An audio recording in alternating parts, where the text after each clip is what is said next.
पवित्र बाइबल यह केवल एक धार्मिक पुस्तक नुहे, यह हेउछि प्रभुଙ୍କ हृदयर स्वर पुणी आम्भମାନଙ୍କ आत्मार आहार।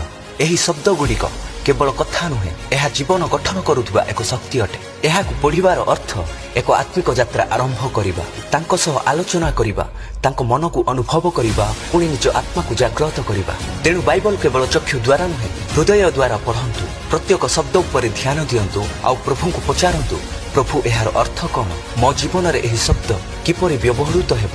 पढ़ंतु, ध्यान करंतु, प्रार्थना करंतु। एही तीनोटी हेउछि आत्मिक द्वार, जहाँ देखाए प्रभु केउठी अछंती, पुणी जहाँ बुझाए तांको वाक्य किपरि जीवन परिवर्तन करि पारे। तेणु बाइबल पढ़िबार अर्थ केवल अध्ययन नुहे, यह एक उपासना, यह हेउछि प्रभुक आलोक मध्य चलिबार अभ्यास। यह हेउछि एक दैनिक यात्रा, जहाँ मन को शांत करे, आत्मा को जागृत करे। जदि आपण मन, आत्मा और प्रार्थना सहित बाइबल को पढ़ती, तेबे एही बाइबल आपणक पई केवल वाक्य नुहे, यह प्रभुंकर स्वर लागिब एवं सही स्वर गोटे दिन आपणक जीवन को परिवर्तन करदेव।